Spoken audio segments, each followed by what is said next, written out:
Species. Our guest is a competitive video game pioneer whose records include the first person to score over 1 million on Donkey Kong and also holding the highest Donkey Kong score 4 times. In April 2018, these records were taken away by the Guinness Book of World Records. In June 2020, Guinness reinstated these records after a, quote, re-examination of the records in question and the emergence of key eyewitnesses and expert testimonials, including a 156-page evidence package, which, by the way, I have read. First learned about him when I watched the documentary King of Kong, where he became my favorite documentary hero, second only to the Bear and Grizzly Man. Video game player of the century, competitive gaming ambassador, and a man who always has a plan, Billy Mitchell. Billy, welcome to Origin of Species. I appreciate it very, very much, Steve. I appreciate your being here, you and Scott. And my son doesn't recommend too many people. Matter of fact, he doesn't recommend anybody. So either you guys gave a good impression or it's a case of mistaken identity. But either way, we're here. Cool. We'll make some good memories one way or the other with that. So in my intro, I was going to mention your 2 perfect Pac-Man scores, but you recently achieved a score that was beyond perfect. Do you mind sharing with us about that? Sure. Well, first of all, I've achieved far more than 2 perfect scores, but that's okay. They always say that it's the first one that makes the difference. That was a tremendous, that was a catapult that really lit up the world. That's what sent me to several continents. That's what sent me to Tokyo. That's what created a personal relationship between myself, Masaya Nakamura, the founder, CEO of Namco, the guy they call the father of video games. Also Professor Ayatwani, who is the designer, both of which are just Class A gentlemen, and that relationship that's gone on with Namco all these years is absolutely priceless. We can get back to that at another time, but what happened was the year was 2005, and I had 2 prominent retro gamers, names that would be recognized by people in the retro community, who were visiting, one that's reasonably local and the other one who was from out of state. And we were just in the back of one of the restaurants, and we were playing and playing. We were playing Pac-Man on the anniversary edition, and we were at the split screen, and we were looking and trying different things, or actually I was. And I knew that I had eaten all 9 of the mystery dots. And I was running around trying some other things, and suddenly we heard chomp, and all of a sudden, everybody snapped to attention like we saw a snake or something. And we realized, or I realized, that I had come across something that had never been seen before. And it was just the 3 of us there. We realized that there was an extra dot, a 10th dot. And we just sort of kept it to ourselves for many years. We actually didn't speak of it. 10 years later, at an event one of the other guys was at, he mentioned, since they were playing that anniversary version, he mentioned how I had played and how I had found that additional dot, which everybody got all excited and said, oh, not everybody, a couple of people got all excited. Oh, now I'm going to play. Oh, I can beat Billy's score. Oh, I'll be the guy to beat the perfect score. And they tried for a long time. It's difficult. It's a more difficult version in a couple of ways. And basically it's settled down for a bit. And I had always planned on doing it. And I had coordinated with Namco to do it in May of this year for Pac-Man's 40th anniversary. But the Namco flagship arcade that they have in Chicago, where they also have the museum, it was closed because of the pandemic. So that was the end of that idea. It was pushed back. They later scheduled the party a couple of months further. They were thinking, as I guess we all were hoping, that things would die down, and they didn't, and they pushed it back indefinitely. And then so we came to March, which in March, the third week of March, or the third Wednesday of March, around the 18th, is what's called Guinness Day. And Guinness was well aware of what it was I was going to do. And they were well aware that They had wanted to have Namco's participation, and it was going to be done there at Namco, and everything would be awesome. Well, once again, Namco was not available. They didn't know from day to day if they would be open. And of course, right now they're closed because of the pandemic. Right. So then we switched down to Galloping Ghost Arcade, which has a scoreboard that is respected and recognized by Guinness called Arcade. And Galloping Ghost is very friendly with Namco. And so we brought the event to Galloping Ghost, and Namco came down to visit and see the event, basically authenticate what was going on. That was the hand that Guinness would like to be in there. And so the three credible authorities are Guinness, Namco, and Arcade that's owned by Galloping Ghost. Well, I was playing, and it was far more difficult than I thought. It was a tremendous adjustment to the new version, but I knew what I had to learn or relearn I would eventually do when I just persistently kept at it. And what it comes down to is you do a perfect score all the way to the end. And instead of getting 9 dots on the mystery side, you get 10 dots. And you might say, 1 dot? Well, what kind of big deal is that? Well, for each man you get 1 dot, your guy dies. Right. You play again, you get 10 dots, 1 additional dot, he dies. You do that 6 times. So you get a total of 60 points. But those 6 dots you eat are enough dots to force out the second key, which means you get 5,060 points more. I knew it would happen. I knew there were a handful of us who knew about it. I knew there were people who tested it, who had done it. You know, you play up there on turbo, or you play with continuous play, but nobody had, put together a score and streamed it and done a perfect score. They were just knowledgeable about it. And that was because we let the cat out of the bag in 2015. Right. But it was awesome because not only do you have the hundreds of people that are watching as you play, you have the horde of people that are standing behind you. You have the presence of the people that are respected within the industry of scorekeeping. But it gives you a level of satisfaction because you kind of put the baton down and you have nothing left you have to do. Right. You don't have to do it again. You don't go to the moon twice. You don't fly across the Atlantic twice.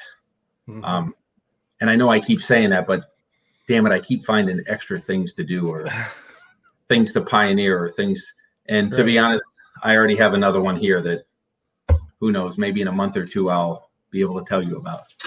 All right, good. That's exciting. But that was it. And there was a handful of, trusted friends who were, watching and supporting, and it was to be somewhat quiet and somewhat explosive, but it doesn't matter how hard you try, word always gets out. Yeah. So, yeah. So what were we going to call it? Perfect Pac-Man? No, we just called it Beyond Perfect Pac-Man. It's an additional achievement on an additional track. And I believe that's the way that Guinness wants to celebrate it, but that's their decision. Well, congratulations. Yeah. That's very exciting. We knew that you were doing something and that you were trying for something new, and it's awesome. So congrats. Because we've been conversing or emailing back and forth. That's right. And your son gave me my new excuse. Next time I need to get out of something, I'm going to say I'm unavailable. I'm working on a world record Pac-Man score. Yeah. It's going to be my new, I'm doing my hair. Yeah. They won't believe you, but that's okay. So speaking of Guinness, couple years ago, they announced they wiped out all your achievements, the Pac-Man, the Donkey Kong, everything. When they did that, what was your reaction? And tell me just about the fight to get your records restored. How does that work? Well, the events that proceeded that were not a shock. I could see that clearly coming. I could see an agenda there. The idea that the next day somebody at Guinness announced that they were following suit. Yes, that was a shock.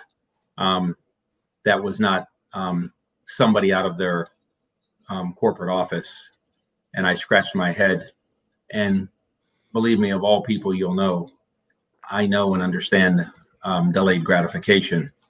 So I had already prior to all that, formulated in my mind the arduous task that I would have to go through, because we were looking back on things from 2018 all the way back to 1982. That was an absolute monstrous undertaking to go back to those events, Right. the people, the involvement, the setup, that which was there.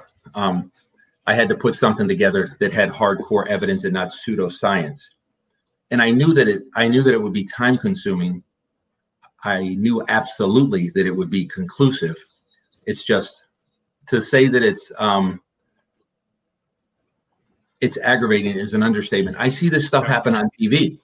Mm-hmm. It all happens in 1 hour. Yeah. Nothing. It would go weeks and weeks, even in between phone calls. But from the time that we first approached those who were necessary at Guinness, and we sent it to them, from that point, I felt quite confident because they were completely professional. We said, well, here's this, here's that, here's everything. We'd like to hear back from you in 2 weeks. They said, okay, we'll have to examine it all. Mm-hmm. They did. When they said they were going to be back in 2 weeks, they did. When they said 3 weeks, they did. When they said 1 week, they did. Even if they hadn't researched something thoroughly enough, then they would contact back and say, we need another week in this area. And it went back and forth for a period of months where they had questions. And again, you gain a level of satisfaction because you can tell from their questions, you can tell the tremendous research they're putting into it. I'm being honest, research that I didn't necessarily think they would do to the depths that they did, the contacts they would make. So as time went on, although I certainly got more frustrated because of time and because I've bitten my tongue all of those months, over a year, I didn't allow myself to come out of character. I didn't allow anybody to change my personality because of what they did. But I continued to feel confident just because you can tell when somebody is proceeding in a professional manner, in a respectful manner, the way they're coming back to you. Not only do they do that in a respectful manner, but in all honesty, they demand that same respect out of you if they're going to give it to you. Right. So again, I had a sense of satisfaction there. Well, Billy, from the time you heard the announcement, I probably had gotten conclusive knowledge months before that. But the question is, it would need to be announced. The pandemic came. Everything was delayed. You wouldn't want anything announced. There was nothing. You could have a plane crash and nothing would be on TV except the pandemic. So. Well, you talked about delayed gratification, and I wonder, as you said, I mean, they did so much research. Is it almost more gratifying, although it, I'm sure, was disappointing to get the initial, news about things being revoked? Once it's gone through that rigorous examination and been reversed, it's almost, was it even more gratifying to say, okay, they've done this whole thing and now everything stands? Well, that's a really good statement, and few people have asked me that in that way. And the reason why I bring that up is because to understand how correct you are, to think that they went back and they did research over all this time and they, as I call it, a re-solidified history. Yes, that was tremendously satisfying. But during the time period where I honestly thought, well, am I just going to sit on my hands here? I mean, I hadn't played competitively in about 8 years. And it was my son who said, I'm going to set up Twitch here and we're going to start playing. I says, I ain't playing that. And he's 22. I can't push him around anymore. And he goes, yes, we are. He goes, I'm going to set it up. And I go, good, you set it up. You play. I'm not doing that. But he set it up in the summer of 2018. And, he's home from school and he's my son and I like spending time with him. He's playing. So, okay. So I went over and I played and it was fun. And then scores started to climb. And within a month of doing it, the so-called 1,000,000 points in Donkey Kong, I hit it 3 times in 1 week. And then it just came to my head that it should have come a long time ago. And that was, all I got to do is go back and repeat these scores. I mean, that would be credibility for, most people, not for a hardcore detractor, but And so then that became the goal. Then I would go to the various events like the one we were talking about with Pac-Man, or when I went to the Donkey Kong World Championship, and I would go and I would win. And if I come in first place, well, that would solidify a strong level. So when the Guinness story concluded, when they actually came to their conclusion, when they gave all the good news that we're talking about, I had already redone, re-solidified all those positions. And I'm just being honest with you here. I hadn't played Pac-Man seriously for, I don't want to say 2 decades, so we'll say more than a decade. I hadn't played Donkey Kong serious in about 8 years. And I really did. I said to myself, I said, geez, can I really do this? I mean, I actually questioned myself. So I have a lot of satisfaction knowing that I could. But I found myself in the same position that I always put myself in, and that was to put myself under a tremendous amount of pressure, because I seemed to do well. In 2000, it was in 1999, I did the first perfect score at Fun Spot in Laconia, New Hampshire. So I went back to Fun Spot and a couple months early, and I said hi to the owner, and I talked to him, and I thanked him about a lot of history, and we shared a lot of kind personal thoughts. And I says, there's it's a couple months, we're coming up on the 20th anniversary. And he shakes his head. Yeah. He goes, that's my proudest moment as far as gaming here. He goes, when you did that. That's awesome. And I says, how about if I come back in 2 months and I repeat it? And I always tell the story when you got that 88-year-old guy who looks down over his glasses at you. He says, Billy, you think you can just walk in here and do a perfect score, do you? And I says, yeah, who do you think you're talking to here? And he laughed and he said, you're welcome here anytime. So to announce that I was going to go there, that I was going to go back there, and I was going to do it on that 4th of July weekend, again, that was a lot of pressure. But I thought, that's what I did in the past. That's what I should be able to do now. And that should speak volumes. So I found myself just continually putting myself back in the position that I was back in the day. And I simply had to perform like I did back in the day. So to do that while the investigating and the decision making and all that went on with various groups like Guinness, and not just Guinness, that was a lot of satisfaction. It was satisfying that they investigated, they re-solidified the situation. They could have learned otherwise or said otherwise. Right. But to have gone back and done it again, because again, originally it was, he didn't do it because he can't do it. Right. So. Yeah. So when Guinness announced the restoration of your records, it was a video in which you also appeared. And in that video, you stated you see yourself as an ambassador for competitive gaming.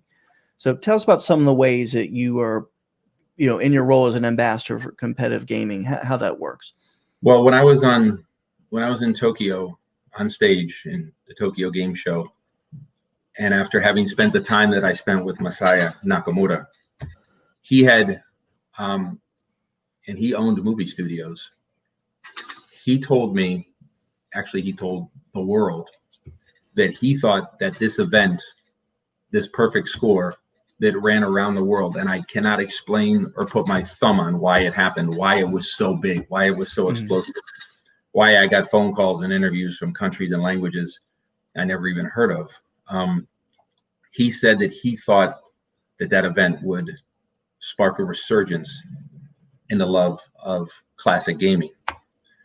And it was at that time that I thought, as a player, I don't think players get the respect, the recognition, the acknowledgement, the rewards, or anything that they should. These esports athletes should get that just as athletes should. And I didn't want to sit there and play on a competitive level forever. I didn't. I mean, I had a normal life. I had a business and family. And it was my plan. And I did begin going and traveling and seeing and advocate for gamers, to push and promote and bring them recognition in this place that I think they deserve in the gaming world. I mean, when I was a kid, if you went to a game show, a game convention, if you were a gamer, they wouldn't even let you in. And again, that's different now. But so again, wanting to push, promote, and advocate for gamers and their position in the industry is what I did for many years. But I would regularly, for different reasons, get pulled back into the competition at various times. And then I'd say, okay, that's enough. Because you have to sit there and you have to play a game like literally nearly every day in order to inch forward. And I didn't want to do that. So I had long since 2010, I had long since just assumed that role. But let me say, with his prediction in 1999, it was by the year 2000 that film crews started to begin to follow us. At one time, we had as many as 7 film crews following us. The movies began to come out; they began to be made, and barcades and such began to open. And of course, they continue today. So I'd like to take credit for it, but Masaya Nakamoto's prediction was correct, and that after 20 years of what we'll call being dormant, the love and passion we all shared as kids, now we're adults, now we can share it as adults. And so that's what I wanted to push and promote and advocate for. Every single time I'm at a show or a convention, we're always trying to bring recognition and celebrate the people in that local area and what they've done in order to be their own part, to be their own individual fabric that has weaved what it is that's become gaming in that area. And every one of them deserves recognition, because every one of those fibers is what creates exactly what you have. And so we push for that on an ongoing basis. And I don't give short answers, in case you didn't notice. That's fine. We like lifelong. It's all good stuff. So one of the things, or one of the ways I've seen you as an ambassador for competitive gaming, I recently saw you on All Elite Wrestling with Miro, who used to perform for WWE as Rusev, and he's also a competitive gamer on Twitch. Tell us a little bit about how that all came together. Well, first of all, they were terrific guys, and I was flattered when they reached out to me. And I think they reached out to me simply because, again, they have a love and passion for gaming, just as you say, for better or worse, depending on which movie you want. I'm seen as the good guy or the bad guy, depending on the movie. And regardless of which one you see, to one degree or another, I've been the face or one of the faces of retro gaming. And I know how to play the part. I know how to go on and mix it up with people like Miro. As a matter of fact, in the filming where I was standing at the Pac-Man, what I wanted to do was walk up as he's playing and say, "Excuse me," like you cut in on a dance. Yeah. And I would push him to the side, but he wouldn't go for that, because he has his own persona that he puts out. And so therefore I had to just appear to him and kind of have the same attitude he had. But they were terrific to work with. I would do it again in a minute. And they you see what you see when you see them on screen. But remember, people like me who work with them, you see them as individuals. And what you see as an individual, you can be very impressed by or unimpressed. And I've seen both in the world. And I was very impressed with them. Again, I look forward to when I would see him again. But when they first contacted me, I thought, is this guy crazy? I'm not going to go in there and get beat to hell. I mean, I'm just not going to do it. I'll forget it. It's not that important. But again, that's not what they had in mind. And it was a lot of fun, because what they had in mind when I got there, I mean, was only this big. But as we filmed and had fun, it grew into different scenes throughout the place. And again, that's just a result of the fact that we meshed together so well. Yeah. Well, it makes sense, because like you kind of alluded to, you have a persona, right? That comes from movies, comes from being a face of retro gaming, but then, you got the person side too, but you're used to kind of playing up a character. I think that's fair, right? Yes. So it does totally make sense that you'd fit in perfectly with that world and be able to roll with it. So that's it seems like a natural fit. Yeah, I thought I would very easily. And again, in their world, they're used to having, protagonists and antagonists and good guys and bad guys and happy guys and less than happy guys. So it was just a matter of which way we fit in the niche. Yep. So, and if you ever do decide to get in the ring, just saying, if you need someone to play like a Weasley manager for you or a sidekick, you've got two guys that can help you out now. You got it. Absolutely. So, I was gonna say, with this beard, I think I might be. Who's the old WWF guy? Like you would have some lumberjack thing. Yeah, there's definitely a theme that could emerge from all this. And Steve, and lumberjack, and you got the right shirt on too. Yeah. That's right. I could do like the Paul Bunyan thing and have a blue ox come out. I could do 80s undercover vice cop with my look. We'll talk about that later. Yeah. So, Billy, a theme we have on our show this year is that we as a country are not that far apart politically or culturally as the media and social media in particular makes us feel. As you travel probably more than most people do nowadays, do you find that people are as divided as the media makes us appear? I actually think that we're far more similar than the media would lead people to believe. I think if the media didn't do so much of what they do, they would become less significant and therefore work against themselves. There are good people in the media. There are. But I have such a other opinion of so much of the media. I think a lot of people simply run with the emotion that they find on the internet.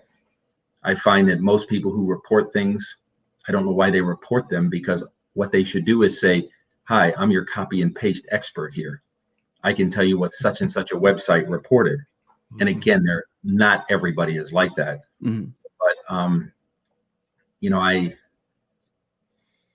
when you think about it, most all of us have a family of some sort. We all want that which is good and beneficial and secure for our families.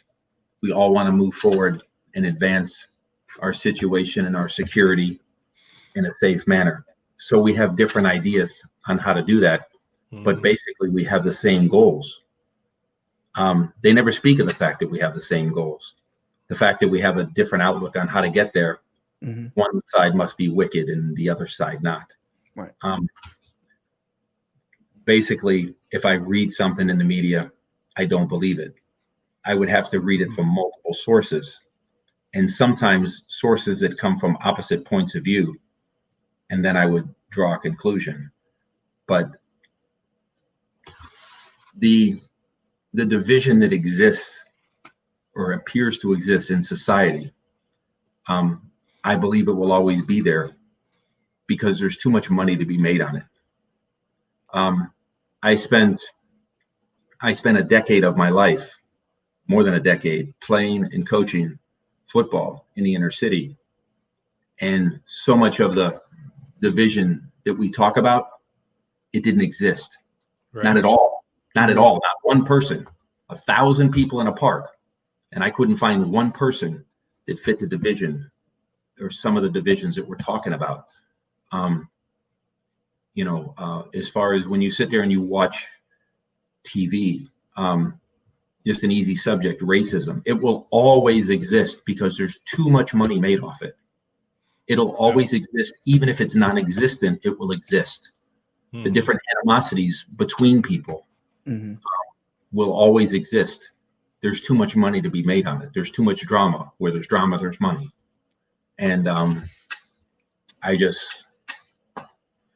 got a lousy opinion of that. So no, I think that's very well said, actually. Yeah. I think we can probably agree. Yeah. I think all three of us probably agree with what you said. Yeah. Right. What is a misconception about you and or gamers that you'd like to address? That I'd like to address? None. Sure. All right. A misconception. Without a doubt, I realized way back in the 80s, there were, if you took the top 50 gamers, there were extremities. There were guys. I'm thinking of this one guy. I literally, without a joke, I think he was locked in a closet for 10 years. I mean, I felt bad for the guy. He was outrageously introverted. There were guys. I saw a guy do a Rubik's Cube behind his back. Dang. I mean, he has to be possessed. Crazy. Now, if you took the top 50 players, at least half of them would be literally dysfunctional. Mm-hmm. And that's my joke, is that half of them are dysfunctional and the other half of us pretend like we're not, and you believe it. But truth be known, I mean, as I look back on those players, I mean, there's lawyers. There's a guy who worked at the Los Alamos nuclear power facility. Again, people with different issues, like I say, the guy that did the Rubik's Cube behind his back. But without a doubt, I learned all the way back then, they were unquestionably the smartest guys I ever met in my life. You know, I think if it would be one of those guys that would discover time travel or something crazy like that. Right. You can take the conception of the typical stereotype of a video game player, and sometimes that stereotype, which is so lousy, I don't even want to describe it, sometimes it's true. But on the opposite end of the spectrum, there are guys who would, without a doubt, I mean, solve the world's problems, without a doubt. Yeah. So. Yeah. I've got a question for you, Billy. So you have mentioned Twitch a couple of times, and we've also talked about sort of you being one of the faces, if not the face, of retro gaming.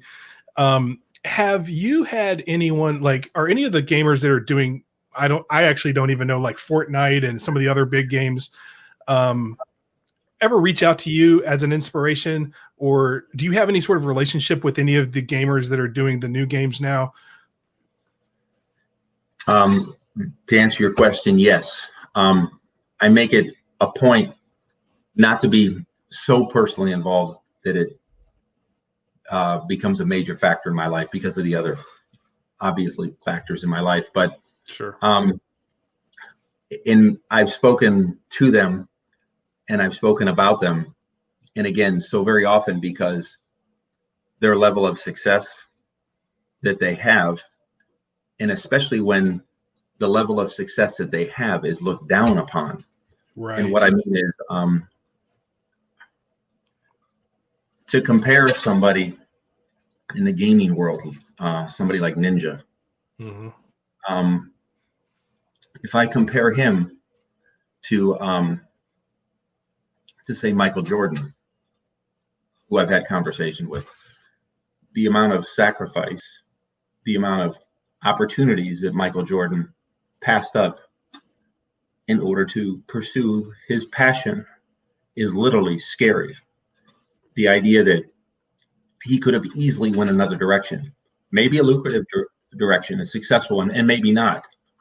But the idea that everybody was out screwballing while he remained focused, that is no different than what a gamer like Ninja and the sacrifice he makes as an esports gamer. I always say that it's too bad you have one life to live, because people with such dedication and vision, tunnel vision, that they're going to achieve, that they're going to succeed, they only get one shot at life about it. And you take different people. Okay, I mentioned Michael Jordan. How about Michael Jackson? How about LeBron? I don't want to mix up two sports. I was going to say LeBron James. You can argue that you enjoy their passion or you don't. You share it or you don't. But it's hard to argue with the fact that what they do better than anybody in the world. Right. Well, yeah. Well, you think about like Michael Phelps. How many times did he have to be in that pool when his friends were off doing something else? You know, Michael Jordan shooting free throws while everybody else is doing whatever they're doing. It's funny, I was going to bring up Michael Phelps, but I said Michael Jordan, Michael Jackson, Michael Phelps. I mean, Michael. Maybe that's why I was thinking of the Michaels as well. a follow-up question to that, if that's okay. So you obviously are in that group. You've spent countless hours on these games. You don't just roll out of bed and get a high score, right? Or a million points in Donkey Kong. And you've done it for so long. You talked a little bit about how you went through that phase where you had to get back in the mindset of, I got to do this all over again. I did it however long ago. What was the primary motivation, and what is the primary motivation to keep you striving and doing the work so that you can achieve these things, as opposed to just saying, hey, I did it and move on? Do you have one primary motivation or multiple? And what would those be? Well, one problem that I face, it's a positive problem, is going back more than 2 years when we started streaming Twitch. And now I have people say to me, oh, gee, wow, look at everything's wonderful in the world of Guinness. Oh, gee, wow, look, you achieved or re-achieved this score or that score. What are you going to do now? Or are you going to stop? And one of the problems is I play, and because of the world of technology and Twitch, people that I knew for decades that I did not interact with, because I'm not a social media guy. If you think you follow and you interact and you have conversation with me, you're wrong, with the exception of Twitch. Well, I meet them on Twitch, guys going all the way back to 1982, to the birth of esports. Yeah, I see them on Twitch. I'm playing. They come on. They say hi. Cool. People that I've met at all these different shows and conventions I've been to, and then people that I've just flat out met and become friendly with because of Twitch. Okay, now I got this group of friends. So what I'm going to do is just, okay, that's fine, and close the laptop. I mean, I'm just not going to do that. I don't really know how to put that into words. I'm just not gonna. Will I streamline it to certain days, certain schedules, because so many other things in my life need attention? Yeah, I'm sure I'll do that. But now, because of the friendships and the relationships that have been formed, I'm just not going to close that door. To go a little closer to what you're saying, is that's one thing that drives me in that direction. But also something that I did when I was a kid that I was just blessed and was so good at. Well, now that I have kids, I can share or enjoy a passion with them that they weren't around for me to enjoy. Yeah. You know, I get upset. I don't do well. Oh my God, I disappointed them. You know, I do well, and they go, oh, Dad, I'm proud of you. Yeah, that's something that hits you. It's kind of like, again, your kid's in the youth league. He's out there playing football, and you're there watching, and he's running down the field, and you want to run down the sideline. I mean, you get caught up in the passion. This is something that I can do with them. And fortunately, retro gaming is something that I can do better than him. If I play anything other than retro gaming, he'll squash me. So that's the reason not to play modern games. But I found myself a little over a year ago at the Donkey Kong World Championships. We were down in Australia, and after the first day, you take the top 16 players, like March Madness. I was in second seed. Well, I played 15. He was a friend of mine, and I squashed him. Then there's 8 of us, and I played a guy who was really good, who was ahead of me. Great player at many games, and I won. Well, then I had to face off against my son. Oh, wow. There's only 4 of us, and I go, that's what this belt is about here. But I said to him, I go, hey, I'll just let you win. Use what? You have to understand my son. And I go, you can beat these guys. And he gave me the riot act, and we both decided we would try as hard as we could. And so anyway, I knocked my son out. And so then it was just me against the number 1 seed, who was a great guy who won the year before, and I won. And so it's funny, I say it's things I can interact with my kids, and why, I guess, even at a greater level than I say. But I think that's a passion that pushes me forward. I think I'm just not willing to let go of the past friends, the past relationships, things that not only go to individuals, but go to companies like Namco and Nintendo and Guinness, but also because it's something I can share with my kids. And does that mean that I look 15 or 20 years in the future and I say, gee, I can still be doing this and I can do it with my grandkids. Oh boy, I get tired just thinking of that. Well, who knows Yeah. what's going to be happening in video games in 20 years? I can't even imagine. But You might be in Donkey Kong at that point. yeah, Well, I have people say to me, they go, when you started this at your first event in 1982, could you ever imagine it being at this point? I mean, absolutely not. So when I sit there and if I fast forward, 30 years, yeah, it's incredible. I have no idea what video games could be like. You might be more like Star Trek, and you're transported and you're fighting for your life, somewhere. So what could go wrong? Yeah. Yeah. So do you have any advice for someone who wants to seriously engage in competitive gaming or esports? Yeah, stay in school. But That's Always good good advice. advice. Yeah, but on a serious note, it's like, for example, my son, he graduated high school in 2017. He was a nationally ranked athlete. He was the number 7 ranked receiver in the country, and he was the number 2 ranked kicker in the country. Wow. But he had a grade point average that could absolutely choke a horse. And when he finished high school and he went onward, although he played football, it was not his passion. It wasn't what he wanted to do for his whole life. Mm-hmm. And without that education background, he would not have had a choice. There were some guys that were at least as good as him and with the same opportunities. I'm thinking of this one guy. He's a great guy. I mean, he's beyond a gifted athlete, and he didn't have the same backup plan as my son, and now he works in a garage fixing cars, which is fine, but that is not what he envisioned. Right. He thought he was going to rule the world, and had he taken his education as seriously as he did his athletics, he would still rule the world. To have that skill set and be able to push it aside or walk away for something you think you would enjoy more, man, that's tremendous freedom. Yeah. So if someone has this passion, if someone wants to be this good, to take that energy that you have, that passion you have, and have it spill over into every aspect of your life. I mean, the personal satisfaction for the person you are and try that hard, personal satisfaction for the education or training that you strive to be in, that you really try that hard, just as hard as you try in the world of gaming. I mean, the world will be yours. You can't sit there and stick your passion in only one thing. Right. Because you're so vulnerable.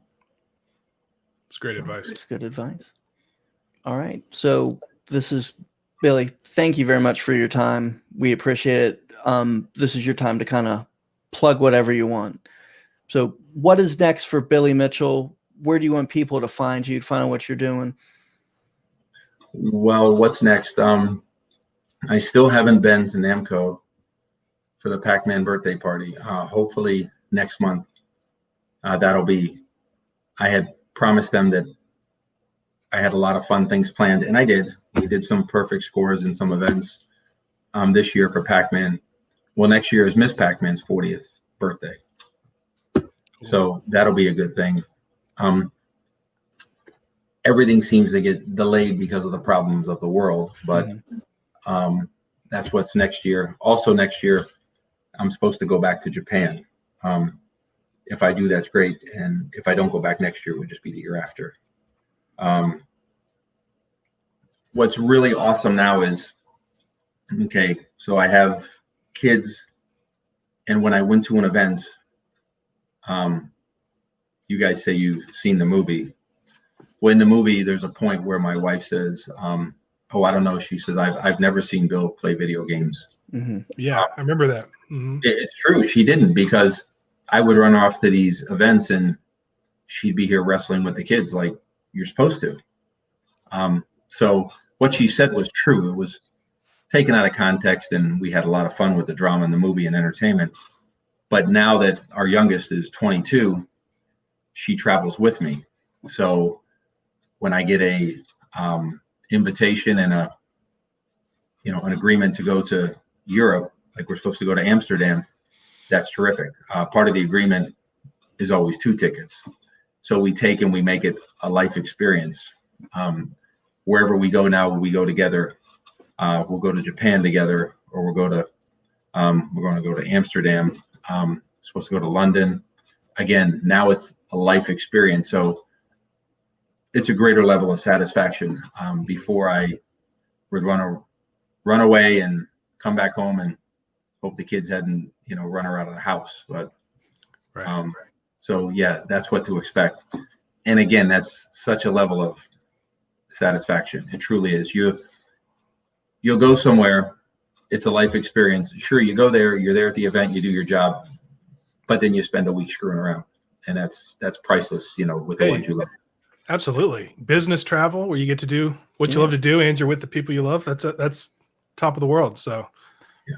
And Billy, your Twitch link is Twitch TV Billy_Mitchell.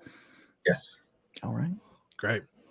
Well, this has been awesome, Yeah. Billy. Thank you so much for the candor and the thoughtful answers. Yeah, we and appreciate it. It's a thrill for us. Okay, very good. And remember that wrestling offer too. Yeah. We're there to support you. You betcha.